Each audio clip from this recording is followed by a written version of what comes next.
Elden Ring is a title that I've been covering on the YouTube channel, guys, ever since it got announced, which you guys can check out all of my Elden Ring content here on the YouTube channel. But I want to talk, guys, after we got some new information that came out about this title, I definitely wanted to cover it, that being everything that we know now about Elden Ring. So let's get into it. In an article, guys, written by Lauren Morton of PC Gamer, everything we know about From Software's next game. So Elden Ring is finally reemerged, not in a leak and not in a cryptic hints. It's very real and it's coming relatively soon, actually. It isn't making it out of 2021, but it's arriving in January of 2022. So obviously we got our first gameplay trailer, guys. Definitely check that out if you guys haven't already. Elden Ring did show up at the Summer Game Fest event hosted by Jeff Keighley at the start of E3. And this 3-minute trailer from Software showed off a good chunk of gameplay with all sorts of familiar Souls game action. The art design is absolutely Souls, and a lot of the series staples are here too. All the important stuff from the Elden Ring trailer, guys. There are 6 main areas in the world, each controlled by a demigod boss and containing a more traditional dungeon. There's now mounted and combat. Multiplayer is in. Co-op is confirmed to support 4 players. Invasions are unclear at this point. You can summon the spirits of dead enemies and use them in battle. There's a stealth system, has weather and time systems. There's a fast travel system. I mean, guys, the list goes on and on. What's absolutely awesome, though, about Elden Ring and this title is that's going to be a full package. You got multiplayer, you got co-op, you got a story.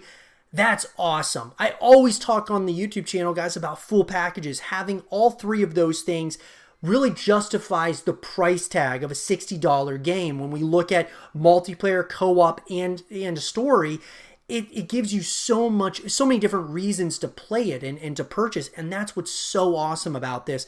Elden Ring has it all, guys. It just comes down to the execution at this point. So let's talk about a major point of this title is the number of choices you have available in combat. So while you can just choose to go in head on, we also have a number of alternative elements, such as being able to summon the spirits of deceased enemies and use them as allies in battles. So we have a number of elements that let you approach different situations at a high level of freedom, which is awesome. Brings in a lot of creativity as well from the community. There's a large variety of ways you can approach combat and a large range of abilities you can acquire. We want to allow the player to combine these different elements to find their own strategy and even take indirect approaches to combat if they wanted to. So progression. With this increased sense of scale and this vast new map, we had to allow for a certain amount of progression and reward no matter which direction the player took and which path they take because of that high level of freedom. You will find those elements to battle and those elements to just exploring the world, which will allow you to keep that going. You can customize and craft items on the go by using materials found in the world. So the world design, it's divided into 6 major areas, and these are the domains of the major demigod characters. While the areas are lined up in a way so that you would normally tackle them in a specific order, you don't have to follow it. We wanted to give a free level of progression and exploration throughout the lands between. So there's a lot of different ways. You won't be able to access everything from the start, but there are a lot of different ways you can approach each area, and there's a lot of freedom as to which order you tackle different areas as well. Notice a couple of words here. Freedom. A lot of like just creativity. You can kind of tell that there's a lot of creativity and such and a lot of different ways that you can do things. I love that. One main theme, this is from the boss design, of the main bosses of the game in particular, are that they are essentially demigods and they inherited the mad tainted power of the Elden Ring shards once it was shattered. We wanted to depict these beings as not just creatures and horrible monsters, but have an element of heroism and an element of mythology to them. Essentially, they are the old gods of this world. They each fell to madness and fell to ruin in their own individual ways. So while there is heroic and mythological elements to them, they are also going to have this very mad taint and this deep-seated ruin to them. Awesome screenshots, guys. Obviously, we've got a release date of January 21st, 2022. I'm going to have a ton of content, guys, about Elden Ring up until and even after, obviously, when this title comes out. It's awesome that January 21, 2022, guys, it's coming. And you know, I think that's something that's going to be really, really exciting. So, to say the least, guys, what's the setting here? So, the Lands Between, created by George R.R. Martin, of course, guys, the very famous for Game of Thrones. The world of Elden Ring, the Lands Between are blessed by the presence of the Elden Ring and by the Erd Tree, which symbolizes its presence, and this has given grace or blessing to the people throughout the land, great and small. What this represented in them is a sort of golden light, or this golden aura that's specifically shown in their eyes, and this symbolizes the blessing of the grace of the Erd Tree. However, after a time, there were some individuals who lost this grace, and the light faded from their eyes, and these are what are known as the Tarnished. So, what's interesting is George R.R. Martin, he actually wrote the overarching mythos. After Elden Ring's announcement, Miyazaki explained a bit of how GRRM was involved with this project. When they got to work, Miyazaki began by explaining his overall vision to Martin, describing what sorts of themes, ideas, as well as many game-related aspects he envisioned.